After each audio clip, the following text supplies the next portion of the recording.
Hi, it's me. Today is Wednesday again. Yay! Woo! Waha! Yeah. So, this week's challenge was to make an art project, I think, of what was chosen for us yesterday by Jordan. Mine was the princess and the frog, and my theme was medieval. Now, I did research, not research really, I just looked it up, and the Princess and the Frog is actually called the Frog Prince, which was made by the Graham Brothers, or whatever it is. They're German, that's all I know about them and their brothers. And they made it, and then years gone by, some American decided to put kissing in it and rename it the Princess and the Frog. Shame on you, American. So I decided to take the original version and the Frog Prince. The original version and make the Frog Prince instead. So, what I did is I made drawings of the story and of each scene of the story, and I narrated the story basically. Now, before anyone says anything, this story takes place in medieval times. The time of princesses and princes and all that jazz. Yeah. Knights of the Round Table, blah, kings and queens, blah, blah, blah. Yeah. It's already there. So, which made my life easy. Yeah. Anyways, so we're gonna start it now. Hope you enjoy it. Or not. No. Yeah, enjoy it, please. Because I did a very horrible job, so enjoy it because I did a horrible job. Yeah. Whatever. Watch.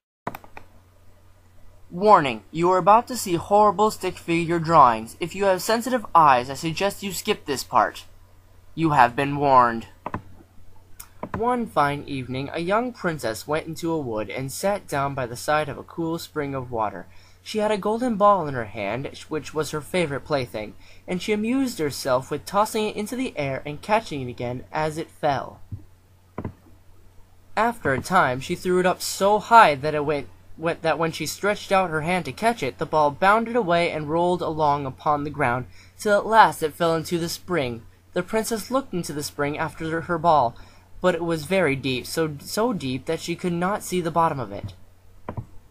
Then she began to lament her loss, and said, "Alas, if I could only get my ball again, I would give all my fine clothes and jewels and everything that I have in the world."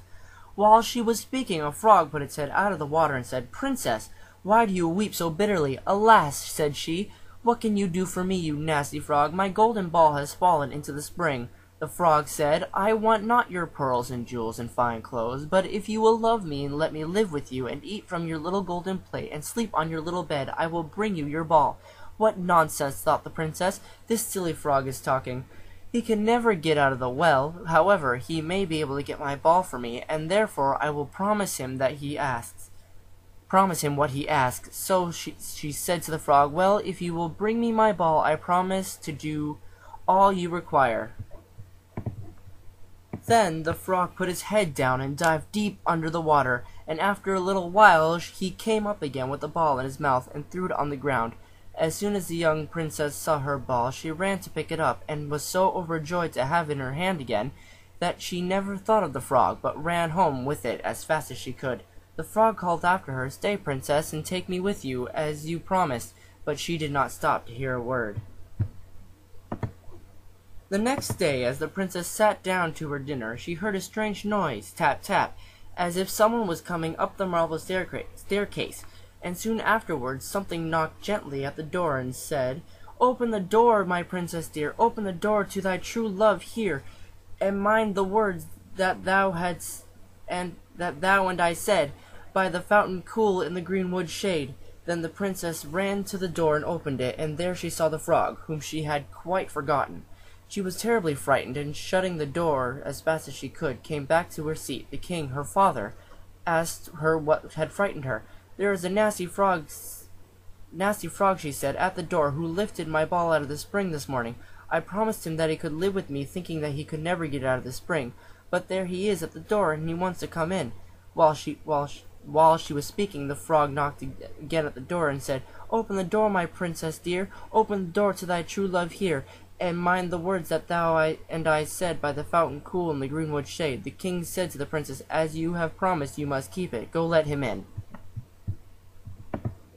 She did so, and the frog hopped into the room and came up close to the table. "Pray lift me upon a chair," said he to the princess, "and let me sit next to you." As soon as she had done this, the frog said, "Put your plate closer to me, that I may eat out of it." This she did, and when he had eaten as much as he could, he said, "Now I am tired. Carry me upstairs and put me into your little bed." And the princess took him in her hand and put him upon the pillow of her own little bed, where he slept all night long. As soon as it was light, he jumped up, hopped downstairs, and went out of the house. "Now," thought the princess, "he is gone, and I shall be troubled with him no more." But she was mistaken. For when night came again, she heard the same tapping at the door, and when she opened it, the frog came in and slept upon her pillow as before till morning broke. And the third night he did the same, but when the princess awoke on the following morning, she was astonished to see, instead of the frog, a handsome prince gazing on her with the most beautiful eyes that had ever were seen, and standing at the head of her bed. He told her that he had been enchanted by a malicious fairy, who had changed him into the form of a frog, in which he was fated to remain till some princess should take him out of the spring and let him sleep upon her bed for 3 nights. "You," said the prince, "have broken this cruel charm, and now I have nothing to wish for but that you should go with me to my father's kingdom, where I will marry you and love you as long as I live." The young princess, you may be sure, was not long in giving her consent, and as they spoke, a splendid carriage drove up with 8 beautiful horses decked with plumes of feathers and golden harness, and behind rode the prince's servant, the faithful Henry, who had bewailed the misfortune of his dear master so long and bitterly that his heart had well nigh burst. Then set out full of joy for the prince's kingdom, where they arrived safely and lived happily a great many years. Well, wasn't that grand? That was horrible. Drawings were horrible. My narration is bad. Yeah, I know how bad it was. So, I fulfilled the thing for this week. It was not fun. No, actually, it kind of was. I got made fun of by my friends by my horrible drawings, and I hope you guys will make fun of me too, because I'm laughing at myself because they're so bad. So, that's everything for this week. Before I go, I'd like to say one thing. I'm wearing a Power Ranger shirt. Look. Green Ranger for the win, bitch. Green Ranger is better than Red Ranger, Delaney Murphy. Take that fact. It's the truth. Woo! Power Rangers! Yeah, anyways, that's all for me. Goodbye. Enjoy your week. Have fun laughing at everyone else besides me. Goodbye. Blah, blah, blah, blah, blah, blah, blah. Tyrannosaurus Rex! No! God damn it. I'm not the Tyrannosaurus. That's the Red Ranger. What the fuck? Why am I still talking? No. I'm the Dragon Zord. Green Ranger's the Dragon Zord, people. Not the Tyrannosaurus Rex. That's the Red Ranger. Bassodon's black. Pterodactyl's pink. Saber-tooth tiger is yellow. Triceratops is blue. Dragon is green. And the Tyrannosaurus is red. So anyways, this is Nick in a Green Ranger suit. Green Power Ranger shirt. Saying goodbye. Good riddance.